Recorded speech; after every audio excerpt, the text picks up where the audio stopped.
നമ്മളിന്ന് വൈകിട്ട് കൃഷ്ണൻ്റെ അമ്പലത്തിൽ പോവാണ് കേട്ടോ. ഇവിടെ പോയിട്ടൊരു കിഴക്ക് ഉള്ള അമ്പലമാണ്.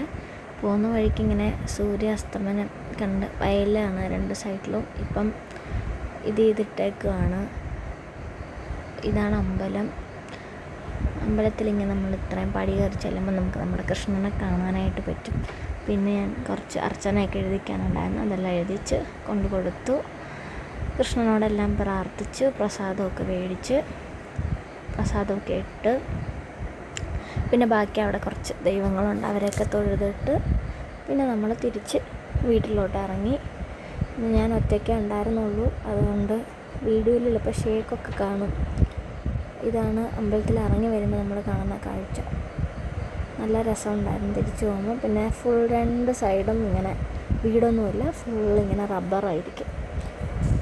പിന്നെ നമ്മൾ വൈകിട്ട് ടർഫിൽ പോയി ഏട്ടൻ്റെ കൂടെ കളി കാണാനായിട്ട്. ഞാൻ എനിക്കും ഏട്ടൻ്റെ ഫ്രണ്ട്സ് എല്ലാവരും കൂടെ ചേർന്ന്, നമ്മുടെ വീടിൻ്റെ അടുത്ത് തന്നെ ടർഫിൽ കളിക്കുന്നത്. അങ്ങനെ അവർ ക്രിക്കറ്റ് കളിക്കാൻ പോയപ്പോൾ ഞങ്ങളും കൂടെ പോയി. പിന്നെ കുറച്ച് നേരം ഞങ്ങൾ ക്രിക്കറ്റ് കളിയൊക്കെ കണ്ട് ഞാൻ എനിക്കും കൂടെ ചില്ല് ചെയ്ത് ഇരിക്കുമായിരുന്നു. പിന്നെ ക്രിക്കറ്റ് കളിയൊക്കെ കഴിഞ്ഞ് ഞങ്ങൾ വീട്ടിലേക്ക് വന്നു. അപ്പോഴത്തേക്കും കുറച്ച് സമയം നിക്കൂട്ടിന് അവിടെ നിൽക്കാനുള്ള ശ്രമത്തിലേക്ക് ശ്രമിക്കുക, ആ നെറ്റി വലിച്ച് തൂങ്ങിയിട്ട്. Thank you for watching.